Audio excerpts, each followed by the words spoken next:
O tema do nosso curso é o que todo presbiteriano inteligente deve saber. A primeira biografia que eu coloquei para vocês foi o livro Texto Base. Vocês podem adquirir esse livro na internet. É um livro muito bom, um livro curto. E é um livro excelente. Vocês vão ler aí algumas, são acho que 10 ou 12 capítulos. E ele é escrito de uma maneira muito simples e muito fácil. O segundo livro, Os Pioneiros, esse livro aqui, ele é um livro mais grosso. Ele é um livro mais grosso, tem muitas informações, muitas fotos. Mostra a história da igreja, do seu surgimento aqui no Brasil, apenas da igreja presbiteriana no Brasil. E é um livro muito interessante, porque ele fala sobre os pastores leigos. Os pastores leigos são aqueles pastores que não foram ao seminário e eles tinham conhecimento da palavra e passaram a palavra. E Deus usou esses homens para poder solidificar o trabalho da igreja presbiteriana no Brasil. Também fala sobre missionários, os desafios que eles enfrentaram. Fala, por exemplo, sobre o surgimento da escola presbiteriana Mackenzie, as fusões que aconteceram para que a escola chegasse até essa configuração que tem hoje. Então é um livro muito interessante porque fala da nossa história. Outro livro que vai ser base nesse curso são as Institutas, porque ela fala de aspectos teológicos que a igreja presbiteriana assume como verdadeiro. Outro livro base é as Confissões. Nós temos 3 livros ali, a Confissão de Westminster, a Confissão de Fé. Tem também o Catecismo Maior e o Breve Catecismo. São 107 perguntas que as crianças, na época que esse Breve Catecismo foi concebido, elas estudavam e sabiam de cor. Ok? 107 perguntas e respostas que resumem a nossa doutrina. Aqui se você não conseguir ler as Institutas e ainda assim tem interesse em saber sobre aspectos teológicos que nós cremos, de forma resumida ele está ali no Breve Catecismo de Westminster. Então vocês têm acesso a toda a nossa doutrina através desses 3 livros. O Catecismo Maior, ele foi feito para preparar pastores e para preparar também os adultos. Então ele é um pouco mais ele tem mais informações do que o Breve Catecismo. E a Confissão de Fé, ela foi feita na Assembleia de Westminster durante 2 ou 3 anos, se eu não me engano, por homens que eles se dedicavam ao estudo da palavra, homens santos que oravam. É interessante você perceber na configuração da Confissão de Fé de Westminster que antes de começar a falar sobre os pontos que eles iriam colocar, eles oravam durante 2 ou 3 horas. Eles tinham um processo litúrgico que às vezes um homem ia orar e ele se colocava diante do Senhor, pedindo que o Senhor desse clareza de entendimento para poder sintetizar a doutrina da igreja presbiteriana, não da igreja presbiteriana, da igreja reformada. E eles faziam orações de 2 ou 3 horas. Então é um processo muito interessante, esse processo de confecção da Confissão de Fé de Westminster. Próximo slide. Aqui, meus irmãos, a segunda imagem está muito difícil de vocês identificarem, mas é o manual de culto e o manual presbiteriano, que é a nossa Constituição. Aqui estão 2 documentos fundamentais a nós como igreja presbiteriana no Brasil. A Constituição fala sobre código de disciplina, fala sobre como os concílios se reúnem, sobre as funções de presbíteros, de diáconos, de pastores. Identifica a igreja presbiteriana na sua estrutura. E é interessante você ler e estudar esse documento para saber como a igreja funciona. Por exemplo, na questão de pastor, escolha de pastor, ela fala quais são as modalidades que a igreja permite para a escolha de pastor. Um pastor pode ser convidado, um pastor pode ser eleito. Então aqui tem toda a descrição de como a igreja funciona. É um manual presbiteriano. São vários documentos nesse livro verde, que é o mais atualizado. Se algumas pessoas têm versões anteriores a de 2013. As versões anteriores, elas têm diferenças no texto dela. Algumas partes do texto foram eliminadas, outras foram melhoradas. A versão azul é a versão verde, desculpa o meu daltonismo. A versão verde é a versão mais atualizada. Essa versão é que é interessante vocês conhecerem. Próximo slide. Então aqui nós temos o plano de aula. Hoje nós vamos estudar como somos como igreja e para onde estamos indo. Um breve histórico do presbiterianismo. Aí até o dia 27/1, quando nós vamos estudar a ceia do Senhor. Nós vamos estudar também a visão de Estado, que está relacionada ao calvinismo e sociedade, né? Os 5 pontos do calvinismo, a implantação da igreja presbiteriana no Brasil, os nossos símbolos de fé, o sistema presbiteriano de governo, o batismo e por que nós não batizamos por imersão, né? Se você tem alguma dúvida, nós vamos tirar todas essas dúvidas durante esse período de férias. E a última aula vai ser sobre a ceia do Senhor. Eu vou dar as primeiras 5 aulas até o dia 6, e o pastor Marcelo, que está chegando para assumir a igreja como pastor titular, ele vai assumir as últimas 3 aulas. Isso é um sítio, ok? Imaginem isso como um sítio. Então, diz a história que o Olavo Bilac, ele tinha um amigo, e esse amigo de Olavo Bilac queria vender esse sítio. E ele pediu que Olavo Bilac fizesse um texto para poder colocar no jornal, para poder anunciar esse sítio que precisava ser vendido. E ele coloca o seguinte texto: vende-se encantadora propriedade, onde... Vocês podem ler para mim, por favor, porque eu ainda não tenho aqui. Isso. Aí esse é o texto que Olavo Bilac faz para poder vender o sítio. Aí quando ele chega, o Olavo Bilac pergunta se o sítio tinha sido vendido. O dono do sítio fala assim: depois de ler o texto que você escreveu, eu descobri o tesouro que possuo e desisti de vender o sítio. Então, quando ele viu que aquele sítio que ele tinha valia tantas coisas, ele desistiu de vender. Muitas vezes nós, como presbiterianos, não valorizamos a nossa igreja. Nós desconsideramos a sua história, desconsideramos o serviço que foi prestado por muitos homens e mulheres no passado. Desconsideramos os nossos símbolos de fé, desconsideramos todo um percurso que foi caminhado até aqui e que o Senhor nos propiciou. Então, o objetivo dessas aulas, ele tem o objetivo de redescobrir o tesouro que nós temos. Dar valor ao nosso manual, dar valor à nossa história, aos homens que morreram em defesa da fé, homens e mulheres santos, pessoas que amaram o Senhor. Então, o meu desafio a vocês, meus irmãos, é que vocês não ignorem a sua identidade. Eu nasci na igreja presbiteriana central do Gama, e a primeira vez que eu ouvi de símbolo de fé, de história da nossa igreja, foi quando eu fazia o curso de catecismo. Alguém já fez o curso de catecismo na igreja presbiteriana? Não? Eu fui o único que fez também? E nesse curso, durante 1 ano, eu tive que aprender as 107 perguntas do breve catecismo. E foi 1 ano estudando as perguntas, e aquilo ali me encheu de amor pela igreja. E eu tinha, acho que 10 anos de idade. E aí depois eu fui conhecendo as histórias. Quem me conhece sabe que eu gosto de hino. Eu sou uma pessoa meio antiga, né, para a minha idade, mas eu amo hino. Gente, vocês não precisam ver o valor que esses hinos têm na nossa história. E é legal você estudar essa história das pessoas que escreveram os hinos e tudo mais. Isso também é muito rico. E aos poucos eu fui aprendendo a amar a nossa igreja. Não é uma coisa que começa assim, já, eu amo a igreja presbiteriana. A igreja presbiteriana tem muitos erros, porque é uma igreja feita de pessoas pecadoras. Próximo slide, por favor. A IPB, ela não é uma igreja perfeita, porque ela é feita de pecadores como eu e você, meus irmãos. E assim, nenhuma outra denominação evangélica também vai ser perfeita. Nós precisamos considerar isso. A Confissão de Fé de Westminster, no capítulo 25, seção 5, que fala sobre a igreja, diz assim, que as igrejas mais puras, debaixo do céu, elas estão sujeitas à mistura e a erro.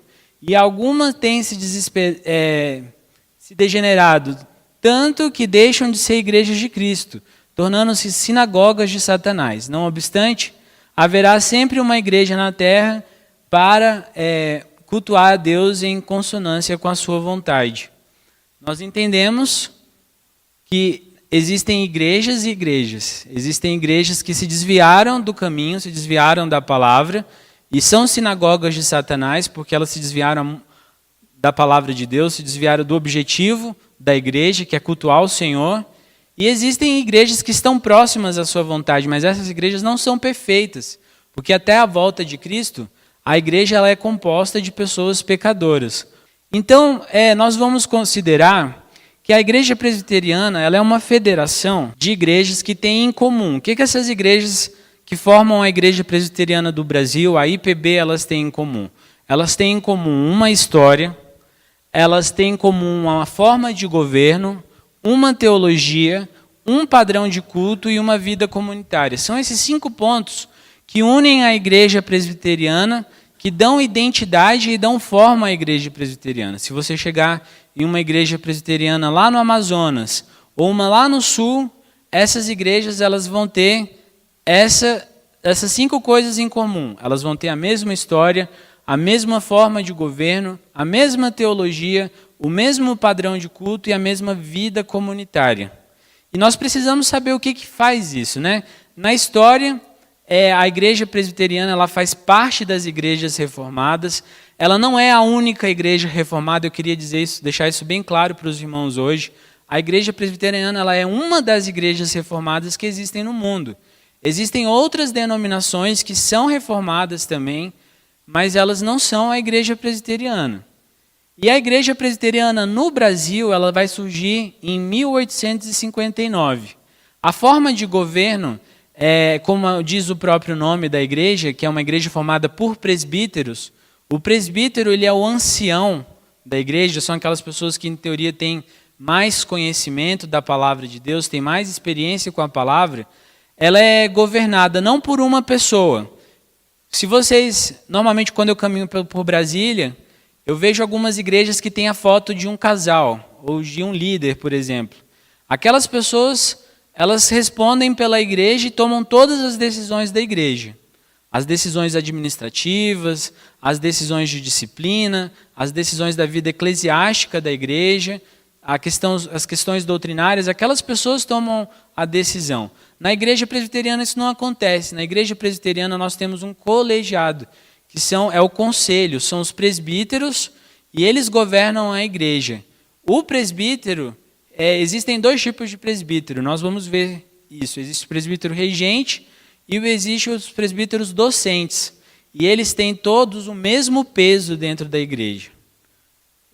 Quando há a reunião do conselho da igreja, os presbíteros se reúnem e eles têm a decisão dos pontos centrais da vida da igreja. E quando a decisão ela precisa ser levada para uma instância superior, ela passa do conselho para os presbitérios, que são as reuniões de igrejas.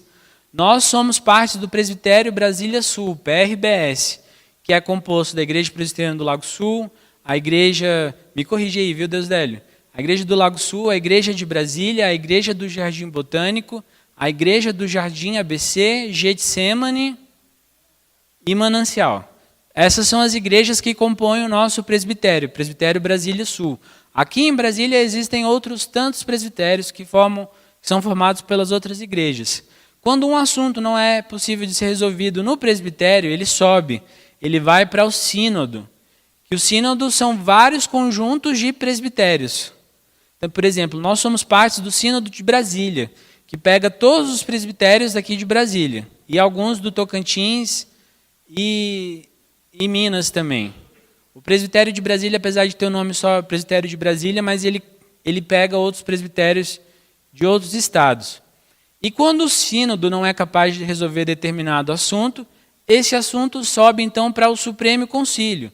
O Supremo Concílio sendo ali o espaço máximo de controle e administração da Igreja Presbiteriana do Brasil. Então, eu vejo só nessa questão que a Igreja Presbiteriana é uma igreja muito organizada. É uma igreja que tem burocracia e isso às vezes é um problema? Sim, tem um certo nível de problema nisso. Mas, no geral, meus irmãos, a Igreja Presbiteriana é uma igreja que tem um sistema de governo muito sadio e traz benefício para o corpo quando ele é formado desse jeito. A nossa teologia, nós estamos nos aspectos doutrinários dentro do calvinismo, que foi uma linha de pensamento que foi desenvolvida com mais intensidade por João Calvino. Nós vamos ver a história da igreja, a igreja reformada, e vamos estudar um pouco dessa questão.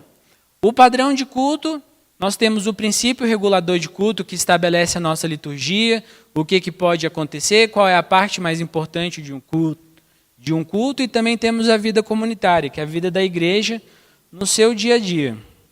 Hoje eu queria trabalhar com vocês 3 termos: reformado, calvinista e presbiteriano.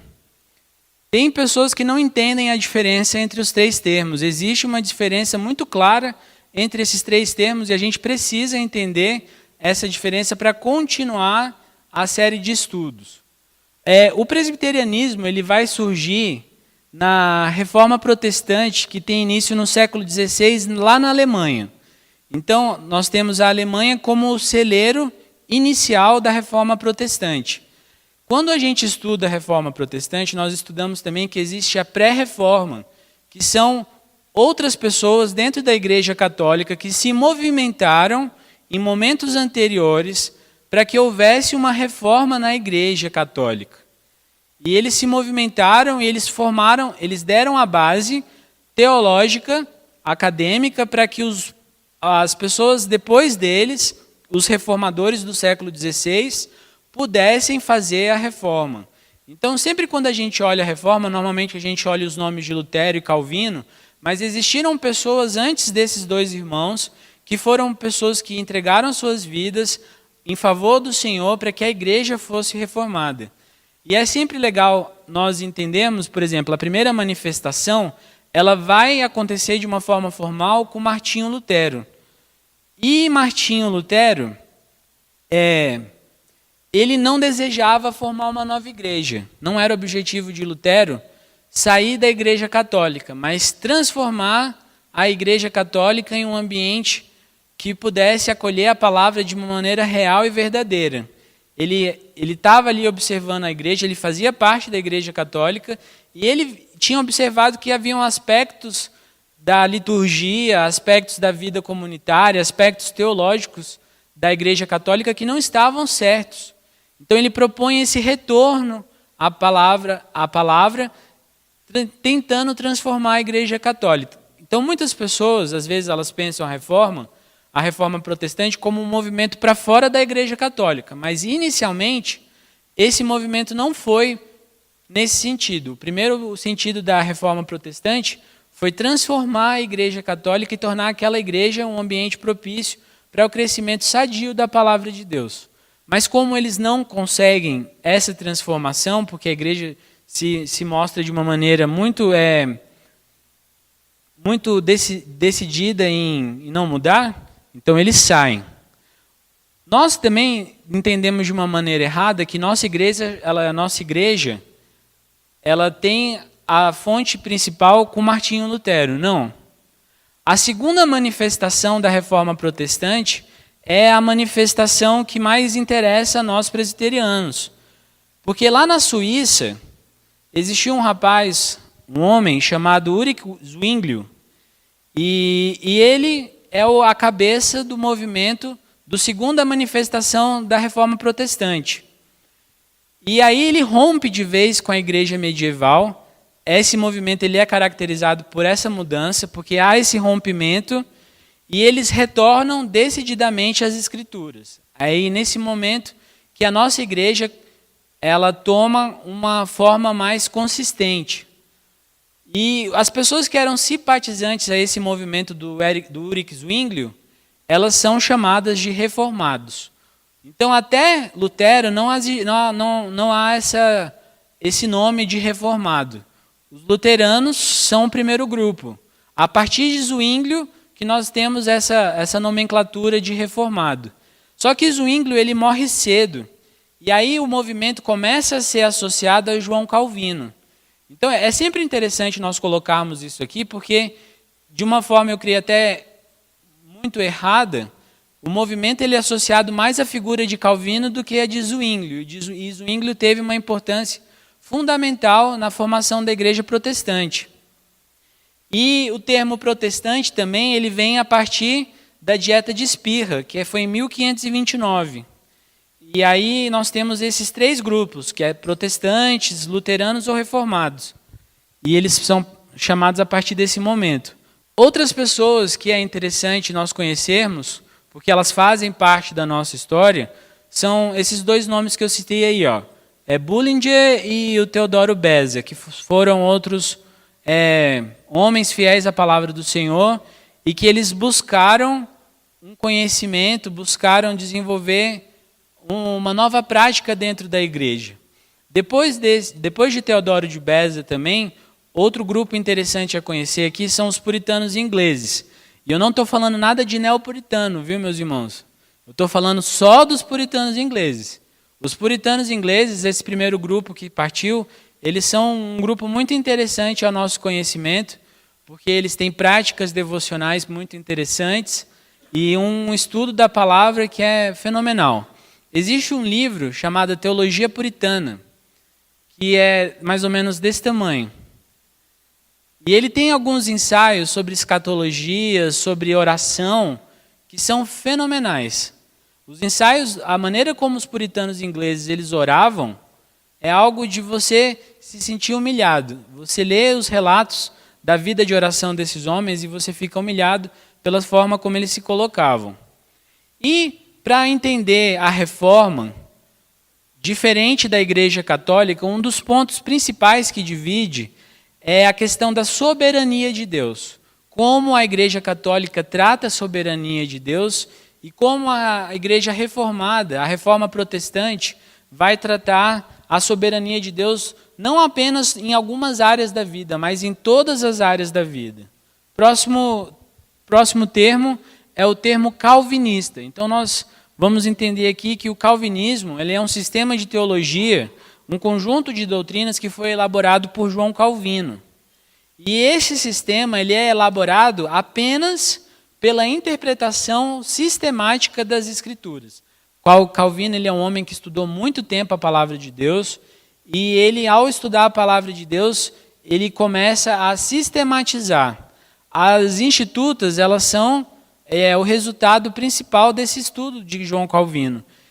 E ele prega, o calvinismo, vai pregar a absoluta soberania de Deus como Criador, como preservador e como Redentor. E além desse conjunto de doutrinas teológicas, o calvinismo ele vai falar sobre aspectos do culto, como tem que ser a liturgia, como tem que ser o ministério da igreja, evangelização e até mesmo a administração da igreja, Calvino se propõe. É interessante lembrar que quando Calvino chega a Genebra, para poder trabalhar em Genebra, Genebra estava numa situação horrível, de sujeira, de violência, de prostituição. E quando Calvino vai trabalhar em Genebra, na primeira e na segunda vez, porque ele é expulso de Genebra e depois convidado a voltar novamente, quando Calvino volta, o trabalho que ele faz na cidade faz ser Genebra o que ela é reconhecida até hoje, como uma cidade organizada, uma cidade limpa, um modelo de cidade no mundo. Tudo isso partiu pelo trabalho de João Calvino. Por exemplo, lixeiras, aquelas lixeiras que ficam ao redor da cidade, foi um dos trabalhos que o João Calvino fez em Genebra. E isso ajudou a melhorar a qualidade de vida das pessoas. Então Calvino ele não se preocupava apenas com a exposição da palavra de Deus. Ele era um homem que estava preocupado com a vida da cidade.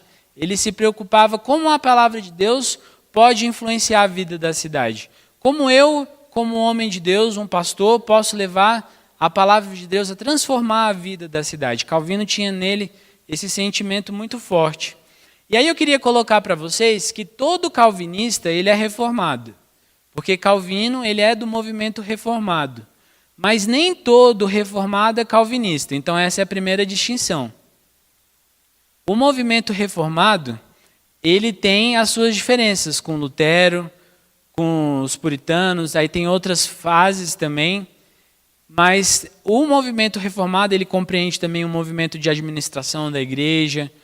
O calvinismo, né? O calvinismo ele compreende essa administração da igreja, compreende determinados sacramentos que a igreja tem. Então, a pessoa ela pode ser calvinista, sendo calvinista ela é reformada, mas nem todo reformado é calvinista.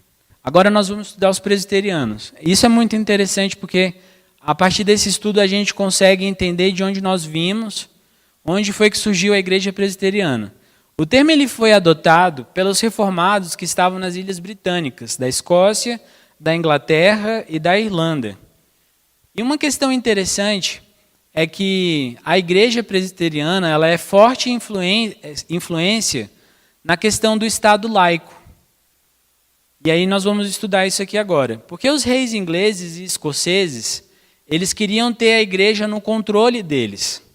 Eles queriam nomear quem seriam os bispos e quem seriam os arcebispos dessa igreja. Então eles não queriam ter uma igreja que fosse controlada pelo povo. E o presbiterianismo ele surge justamente nesse momento. O presbiterianismo ele surge quando a comunidade ela deseja eleger quem serão aqueles que vão controlar a igreja. E essa igreja ela é independente do Estado, ela não sofre o controle do Estado. Então é um movimento que a igreja faz para longe do Estado, para manter a sua autonomia, para se manter verdadeira a palavra de Deus, porque ela estando sob o controle do Estado, ela estaria naquela constante influência do que o Estado quer que eu faça. O Estado quer que eu vá em determinada direção, aí a igreja tem que ir nessa direção. Às vezes a igreja tinha que apoiar políticos corruptos, às vezes a igreja tinha que encobertar situações horríveis. E porque ela estava pelo controle do Estado, ela tinha que se manter nessa situação. Mas a igreja presbiteriana, o sistema presbiteriano, ele vem para reunir a comunidade em pequenos concílios, e esses concílios eles eram responsáveis pela vida da igreja. Então aí a igreja seria possível que a igreja vivesse em um ambiente mais democrático e autônomo. Quem traz o presbiterianismo para essas ilhas britânicas é um homem chamado George Wishart. E ele foi para lá em 1546. Quando o calvinismo estava em pleno desenvolvimento, muitas pessoas de toda a Europa elas iam até Genebra para poder conhecer o que Calvino estava fazendo. E aí elas aprendiam aos pés de Calvino e depois voltavam para suas cidades para poder replicar o que elas entendiam agora como o modelo correto da igreja. Naquela época também nós temos o avanço da mídia impressa.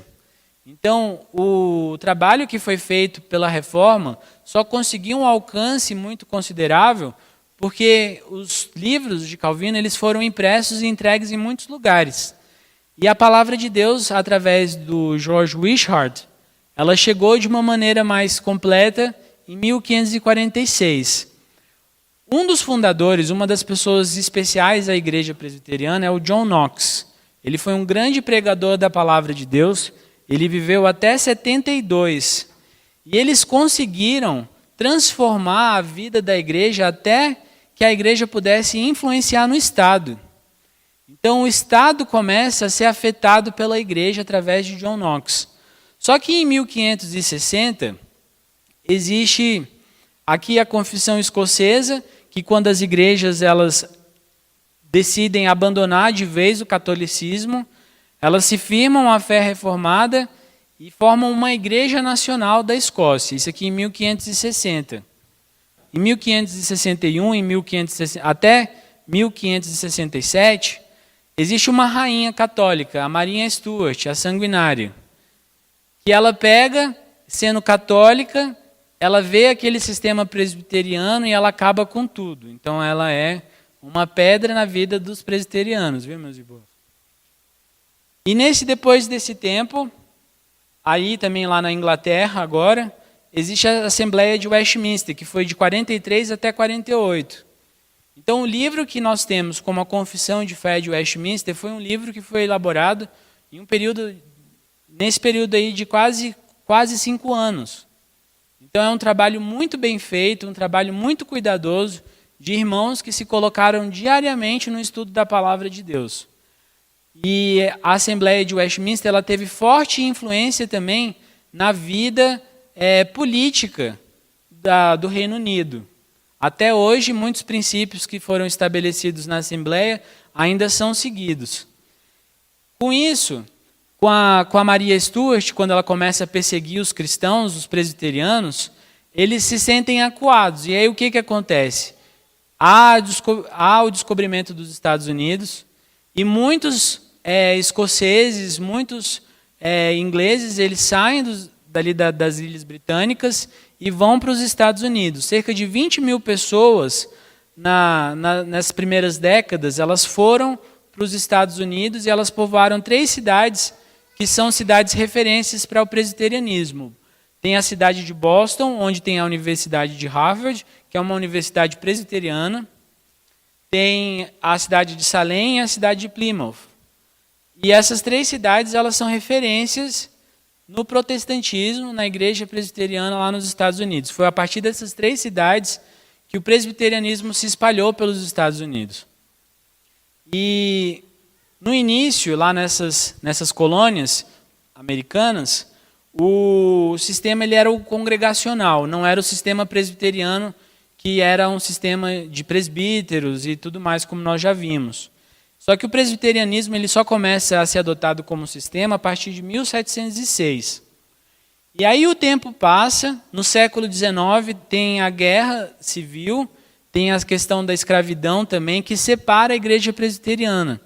Nesse momento, lá no século XIX, passam a existir 2 igrejas presbiterianas. A Igreja Presbiteriana do Norte e a Igreja Presbiteriana do Sul. E em 1859, a Igreja Presbiteriana do Norte ela manda Simonton para o Brasil. E em 1869, a Igreja Presbiteriana do Sul ela manda Edward Lane e Nash Morton para o Brasil. Esses 3 missionários eles saem dos Estados Unidos e vêm evangelizar aqui no Brasil. Então, também nós precisamos ter esse entendimento que a igreja presbiteriana ela não é formada apenas pelo trabalho do Simonton, como muitas pessoas acham que é. Mas a igreja presbiteriana também ela tem essa influência desses outros 2 missionários, Edward Lane e o George Morton, que eles também trabalharam em outras regiões e depois de um tempo o trabalho dessas 2 pessoas, desses 3 missionários, se funde e torna a igreja presbiteriana mais encorpada como ela é hoje. Assim, eu queria colocar para vocês uma terceira distinção. Todo presbiteriano é, por definição, reformado. Porque nós sabemos que na igreja presbiteriana não existem só reformados. Tem a galera neopentecostal, tem o pessoal pentecostal, tem os avivados, tem outras questões. Então, por definição, todo presbiteriano ele é reformado. E, em teoria, todo presbiteriano ele é calvinista. Então, a nossa história ela tem esses 3 princípios básicos. O calvinismo, a igreja reformada e o presbiterianismo. São 3 termos. Calvinista, reformado e presbiteriano. Mas eles não querem dizer a mesma coisa. O calvinismo está mais ligado à questão doutrinária e também aos aspectos de culto. A pessoa ser reformada também quer dizer em aspectos de doutrina. Só que o calvinismo ele é uma sistematização, é um desenvolvimento da ideia que começa na igreja reformada, e presbiteriano é a denominação. Ok? Presbiteriano é a denominação. Então, quando eu falo assim com Caleb, o que você é? Ele fala assim, papai, eu sou palmeirense, presbiteriano, reformado e calvinista. Ele é as 4 coisas. E aí, nesse sistema, meus irmãos, a gente tem que a nossa igreja, pela sua definição, ela não é orientada a outras sistematizações, como, por exemplo, ao neopentecostalismo, ao pentecostalismo, mas ela é direcionada, na sua essência, na sua identidade, ao posicionamento doutrinário da igreja reformada, com a sistematização da igreja calvinista. E a denominação é o presbiterianismo. Então, logo, nem todo calvinista é presbiteriano. Nós precisamos entender isso também. Algumas pessoas na igreja presbiteriana, elas acreditam que só elas vão para o céu. Isso está errado. Nós entendemos que Deus pode salvar pessoas dentro da igreja católica, pode salvar pessoas em outras igrejas, denominações evangélicas, Deus salva quem Ele quer. Pelo sacrifício de Cristo, Deus veio para salvar o seu povo. E até a última pessoa vai ser salva. E não significa que todas as pessoas estarão na igreja presbiteriana. Mas nós entendemos, porque fazemos parte dessa igreja, que a igreja presbiteriana ela é uma igreja que tenta busca ser o mais fiel possível às Escrituras. Ela tenta não incluir aspectos de outros grupos étnicos à sua liturgia, porque, por exemplo, quando tem a Igreja Católica Romana, a Apostólica Romana, a Igreja Católica ela ia aumentando o seu alcance, ao passo que ela ia incorporando sistemas de outras civilizações, de outros grupos étnicos e culturais. A adoração de santos, a venda de indulgências, todas essas coisas foram adquiridas de outros grupos. E eles incorporaram para poder assimilar esses grupos. Mas a igreja cristã, a igreja presbiteriana, que tem uma linha calvinista e é reformada, ela busca apenas o que a Bíblia diz. Esse é um fator que é um fator norteador para a igreja presbiteriana. O que a Bíblia estipula em termos de culto? O que a Bíblia estipula em termos de criação dos meus filhos, da minha casa, da administração do meu dinheiro, da administração do meu lar? O que a Bíblia fala sobre os sacramentos? O que a Bíblia fala sobre a ceia, sobre o batismo, sobre a salvação, sobre o fim dos tempos? Tudo que nós cremos é porque está afirmado na Bíblia. A Bíblia é a nossa chave principal.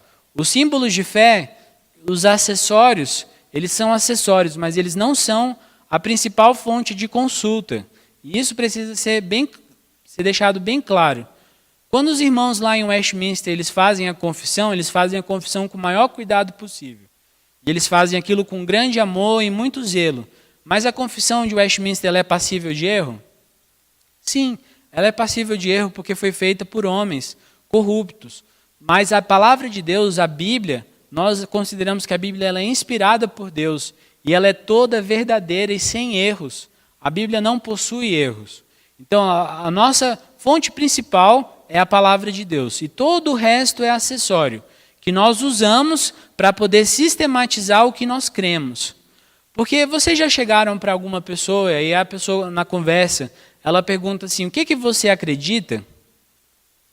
Aí dá aquela exclamação, aquele triângulo de exclamação, que é o de erro. O que eu acredito? As confissões elas estão aí para nos ajudar a sistematizar para as pessoas o que nós acreditamos. Eu creio que o batismo é dessa e dessa forma. Eu creio que os sacramentos são só esses. A salvação ela não vem por obras, ela vem através da fé em Cristo Jesus. Toda essa sistematização, a igreja presbiteriana ela valoriza através da sua sistematização dos símbolos de fé. Eu já falei isso aqui para vocês, mas a partir do momento que eu estava lá na Rússia, onde eu morava com o Wojtek, que era o meu amigo polonês, e ele me perguntou sobre o que eu acreditava e eu não tinha o que responder, foi a partir desse momento que Deus despertou em mim o desejo de estudar a palavra dele e de estudar os símbolos de fé, para que nunca mais eu chegasse à situação de alguém me perguntar o que eu acreditava e eu não ter como responder o que eu acreditava. E nós, como cristãos, precisamos nos esforçar nesse sentido.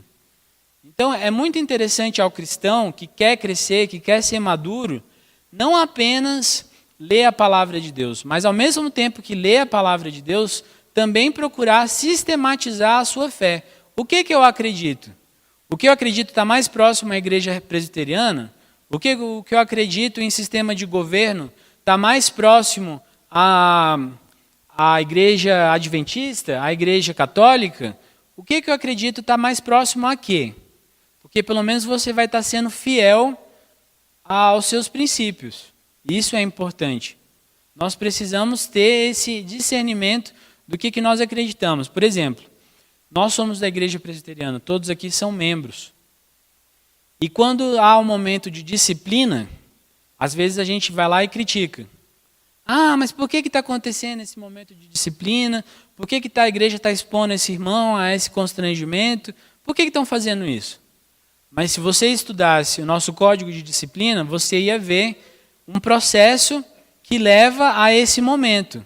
Esse momento não chega por qualquer questão, não é qualquer coisa que leva a esse momento de disciplina. Até chegar um momento de disciplina pública, muitos passos foram dados com aquela pessoa. E aí, nós como presbiterianos, nós acreditamos que a disciplina ela tem o desejo de reconduzir o irmão de volta, não de expulsar o irmão. Mas às vezes o mau entendimento que nós temos da nossa Constituição, da nossa forma de governo, leva o povo de Deus a criticar a sua própria igreja. Então é interessante, é muito válido que cada um de nós possamos estudar os símbolos de fé, a nossa Constituição, o manual de culto, porque esses materiais estabelecem metas. Hoje, por exemplo, vai acontecer aqui na igreja batismo, 2 batismos. E no momento de batismo, nós fazemos algumas perguntas aos pais ou à pessoa que se ela for maior de idade, mais velha pelo menos. E essas perguntas são necessárias porque elas têm uma implicação. Se, pai, você se compromete a educar o seu filho, você promete ensinar o seu filho a ler?